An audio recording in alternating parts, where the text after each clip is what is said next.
Hello and welcome back to History Lessons.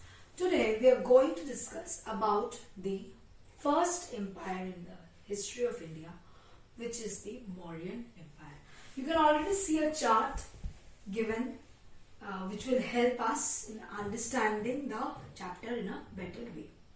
So we will start with the sources of the Mauryan Empire, because sources are the ways through which we can reconstruct the past, which is history all about, reconstructing the past in the most possible way we can.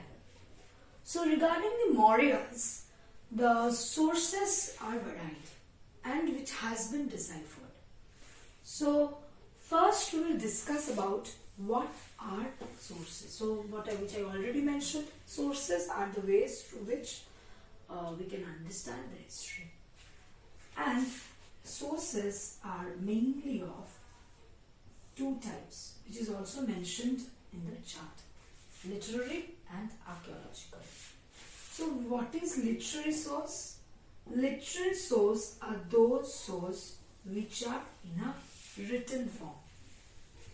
Maybe on like on a paper, on a leaf. In ancient days, mostly on leaf or on a bark of a tree, something. And what are archaeological source? Anything which is engraved or which has been excavated and we found out. You may ask one question, that literary source can also be found or excavated. Yes, but as we can read in the form of a literature, that's why we are calling it a literary source. So here the difference between, or the categorization between the two kinds of sources are done.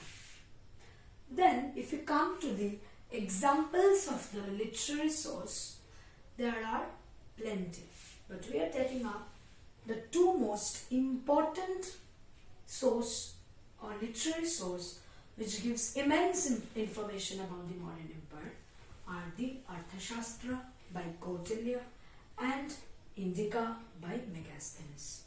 You can see a picture of real Indica and Megasthenes, as well as a picturized or animated picture of Kautilya and Arthashastra here. So regarding Arthashastra, I must mention Arthashastra is a very elaborate book. Some parts have been attributed to Kautilya, who is also known as Chanakya, who is also believed to be one of the ministers of the first Mauryan emperor, Chandragupta Maurya. So here we get acquainted with the name of the first emperor of the Maurya, that is the Chandragupta Maurya, or the founder of the empire, Chandragupta Maurya.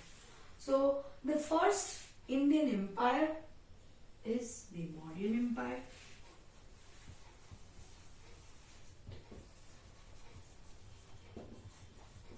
First, and the founder is Chandragupta Maurya.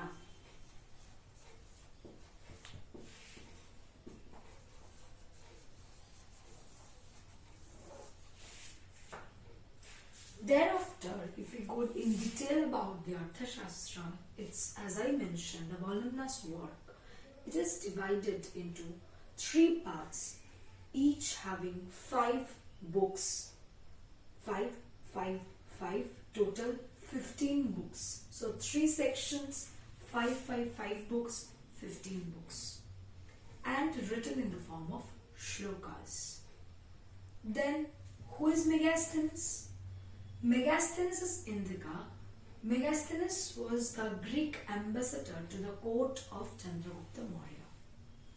And he wrote Indica, which is immensely valuable. How? Because he gave an in-detail study of the Mauryan administration, particularly about the Mauryan army, how were the horses organized, how the cavalry, infantry were organized. So we get a detailed picture about the Mauryan Empire as well as the running of the administration through these 2 sources.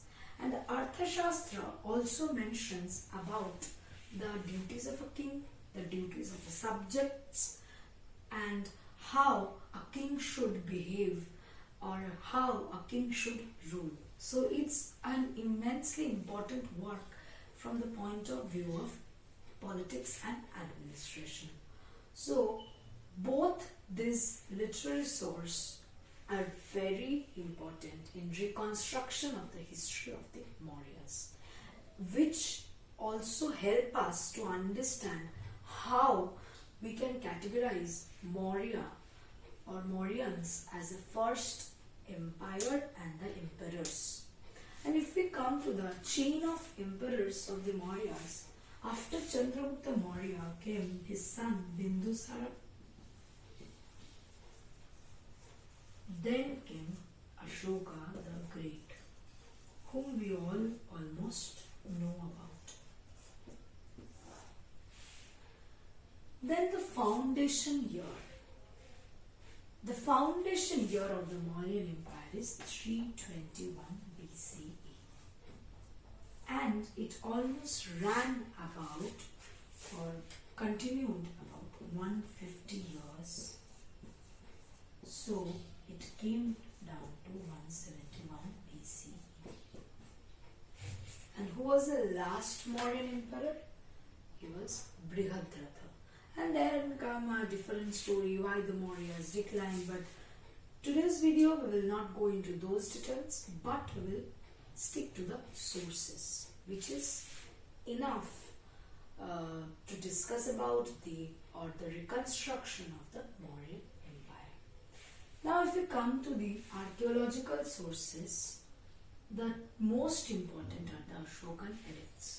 Ashoka was the first ruler in history to issue such official records or such official edicts throughout his empire to proclaim his message to the subjects. Ashokan edicts again can be categorized or subdivided into two major parts, the rock edicts and the pillar edicts. You can see in the chart also a photo of the rock edict and the pillar edict.